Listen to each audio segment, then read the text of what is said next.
भारत माता की। मंच पर विराजमान नए भारत के शिल्पकार और विकसित भारत की भावना के ज्योतिपुंज को समस्त भारतवासियों के मानस पर अंकित करने वाले हम सभी के आदर्श आदरणीय प्रधानमंत्री श्री नरेंद्र मोदी जी, उत्तराखंड के माननीय राज्यपाल लेफ्टिनेंट जनरल श्री गुरमीत सिंह जी, अभी हम सब लोगों ने जिनको सुना, देश में रोड और इंफ्रास्ट्रक्चर के विकास में अद्वितीय योगदान देने वाले केंद्रीय सड़क परिवहन एवं राज्य मंत्री राजमार्ग मंत्री आदरणीय श्री नितिन गडकरी जी, और कार्यक्रम में वर्चुअल माध्यम से जुड़े हुए उत्तर प्रदेश की राज्यपाल आनंदीबेन पटेल जी, उत्तर प्रदेश के मुख्यमंत्री आदरणीय योगी आदित्यनाथ जी, उप मुख्यमंत्रीगण, दिल्ली की मुख्यमंत्री बहन रेखा गुप्ता जी, केंद्रीय राज्य मंत्री अजय टमटा जी,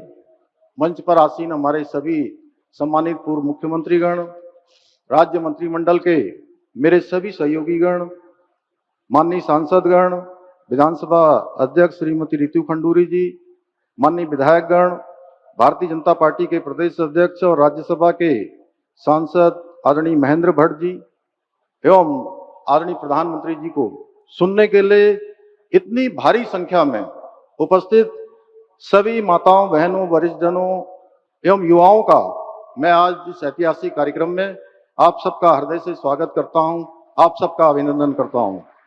भाइयों बहनों, आदरणीय प्रधानमंत्री जी का प्रत्येक कार्यक्रम विशिष्ट होने के साथ साथ ऐतिहासिक भी होता है, परंतु आज का दिन कई मायनों में विशेष है।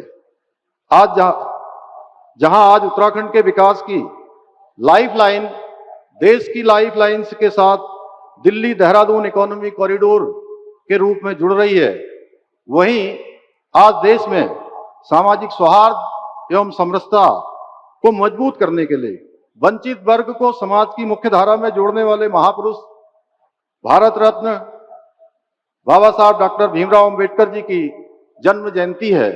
मैं संविधान निर्माता डॉक्टर बाबा साहब भीमराव अंबेडकर जी की इस जयंती के अवसर पर उनको अपनी भावांजलि अर्पित करता हूं।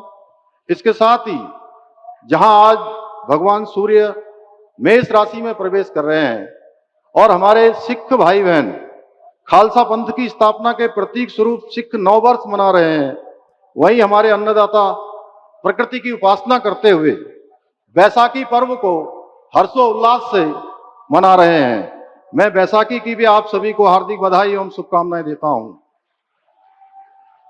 भाइयों बहनों, 2014 से पूर्व का समय हम सभी को याद होगा, जब देश के विकास की गाड़ी पूरी तरह से थम चुकी थी, देशवासियों का उत्साह ठंडा पड़ चुका था, वरिष्ठ जन हताश और निराश थे, महिलाओं के आंसू सूख चुके थे, युवा पीढ़ी के कंधे झुक चुके थे और सेनाओं का मनोबल जवाब दे रहा था। ऐसे में देश की बागडोर जिन मजबूत हाथों में संभाली, वे राष्ट्र ऋषि आदरणीय प्रधानमंत्री नरेंद्र मोदी जी आज हम सब के बीच में उपस्थित हैं।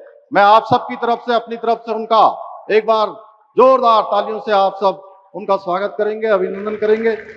ये हमारा सौभाग्य है कि देवभूमि उत्तराखंड को आज उनके प्रधानमंत्री बनने के बाद 28वीं बार आदरणीय प्रधानमंत्री जी का स्वागत करने का शुभ अवसर प्राप्त हो रहा है।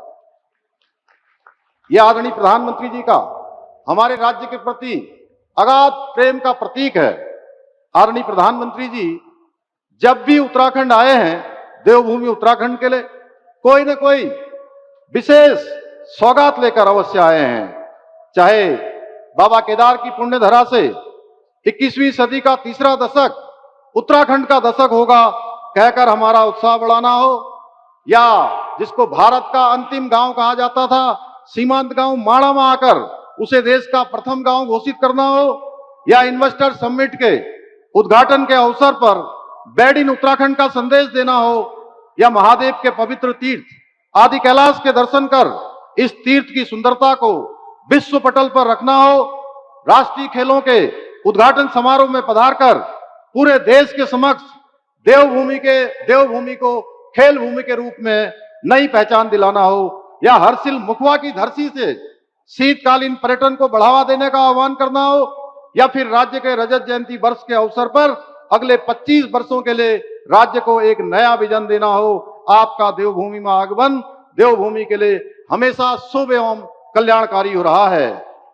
और आज जब आप पुनः उत्तराखंड आए हैं तो 12,000 करोड़ रुपए की लागत से बने एशिया के सबसे लंबे एलिवेटेड वाइल्ड लाइफ कॉरिडोर की सौगात लेकर आए हैं।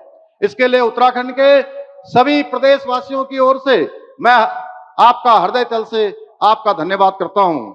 आदरणीय प्रधानमंत्री जी, आज आपके नेतृत्व एवं मार्गदर्शन में उत्तराखंड देश का श्रेष्ठ राज्य बनने के अपने विकल्प रहित संकल्प को पूरा करने के लिए विकास भी और विरासत भी की अवधारणा के अनुरूप प्रत्येक क्षेत्र में काम कर रहा है। और मैं आपको पूरा विश्वास दिलाता हूं कि हम आपके नेतृत्व में आपने इस लक्ष्य को प्राप्त करने में अवश्य सफल रहेंगे। साथ ही 2022 के विधानसभा चुनावों की भांति 2027 के चुनाव में भी वीर भूमि उत्तराखंड में भारतीय जनता पार्टी की राष्ट्रवादी विचारधारा वाली सरकार बनाने में सफल होंगे।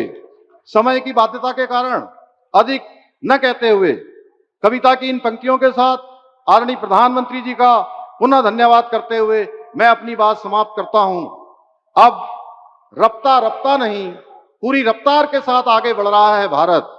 अब नक्सलवाद, उग्रवाद और आतंकवाद से जीत रहा है भारत।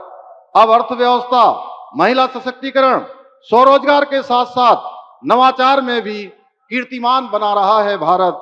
अब दुश्मन के घर में घुसकर सिंदूर का बदला ले रहा है भारत। अब अंतरिक्ष में उपग्रह के साथ साथ मिसाइल भी छोड़ रहा है भारत।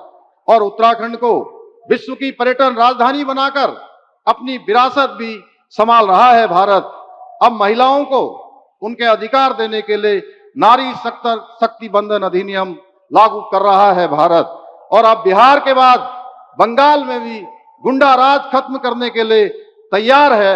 मोदी जी के नेतृत्व में नया भारत, मोदी जी के नेतृत्व में नया भारत। बहुत बहुत धन्यवाद।